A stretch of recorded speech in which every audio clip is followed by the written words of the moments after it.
সাঁওতালি ভাষার লেখ্যরূপ অলচিকি হরফের উদ্ভাবক পণ্ডিত রঘুনাথ মুর্মুর 120তম জন্মদিন উদযাপিত হল বাঁকুড়া জেলার সবচেয়ে বড় আবাসিক স্কুল ছাত্রীর পণ্ডিত রঘুনাথ মুর্মু আবাসিক স্কুলে রবিবার সকালে প্রভাত ফেরির মধ্য দিয়ে শুভ সূচনা।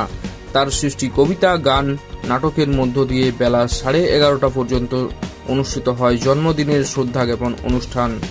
এদিন বিদ্যালয় প্রাঙ্গণে উপস্থিত হন রায়পুরের বিধায়ক মৃত্যুঞ্জয় মুর্মু, বিদ্যালয় পরিচালন সমিতির সভাপতি মানসিং মাহাতো, বিদ্যালয়ের প্রধান শিক্ষক কৌশিক চট্টোপাধ্যায় সহ বিদ্যালয়ের 6 জন পূর্ণ সময়ের শিক্ষক শিক্ষিকা, হোস্টেলের পরিচালক পরিচালিকা ও কোচিং স্টাফের শিক্ষক শিক্ষিকা সহ বিদ্যালয়ের প্রায় 700 ছাত্রছাত্রী।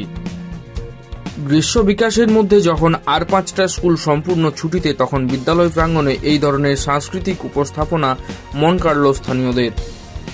অভিভাবকদের উপস্থিতি ছিল চোখে পড়ার মতো। অনুষ্ঠান মঞ্চ থেকেই 2024 মাধ্যমিক পরীক্ষায় তপশিলি উপজাতিভুক্ত এক ছাত্রীকে সম্বর্ধনা প্রদান করল স্কুল কর্তৃপক্ষ। উল্লেখ্য, ওই ছাত্রীর পরিবার অত্যন্ত দরিদ্র হওয়ায় বিদ্যালয় কর্তৃপক্ষ ওই ছাত্রীর সমস্ত পড়াশোনার দায়িত্ব নেয়। আজ আমাদের মুখোমুখি হয়ে বিদ্যালয়ের প্রধান শিক্ষক কি জানিয়েছেন শোনাবো আপনাদের। আমাদের কাছে একটা বিশেষ দিন 5ই মে, যার নামে স্কুল, দেববাবু পণ্ডিত রঘুনাথ মুর্মু, তার জন্মদিন আজ। এই তিথি আমাদের কাছে অত্যন্ত পবিত্র এক তিথি।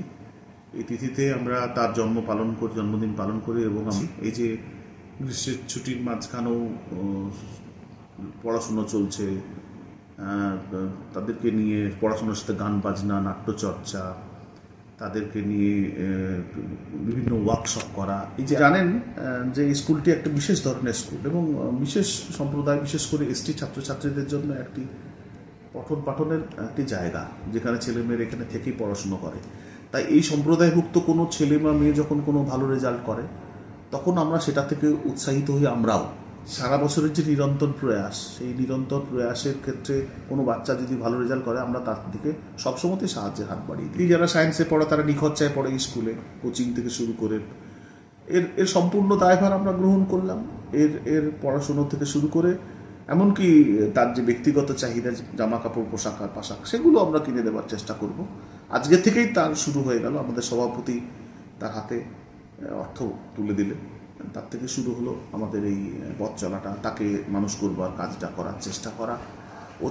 ও ডাক্তার হতে চায়, চিকিৎসক হতে চায়, সেটা যদি কোনোদিন আমরা সেই ক্ষেত্রে যদি হাত ধরে করে দিতে পারি, তাহলে একজন শিক্ষকের জীবনের চেয়ে বড় পাওনা আর কি হতে পারে। আমি তো একটি গরিব বাড়ি থেকে উঠে এসেছি।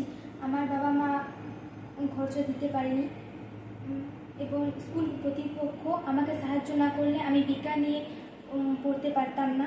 আজকে স্কুল কর্তৃপক্ষ ঘোষণা করেছে যে আমার সমস্ত খরচ চালাবেন এবং আমি তাদের স্বপ্ন পূরণের জন্য আপ্রাণ চেষ্টা করে যাব। সুলেলা মুর্মু, বাবার নাম রবীন্দ্রনাথ মুর্মু।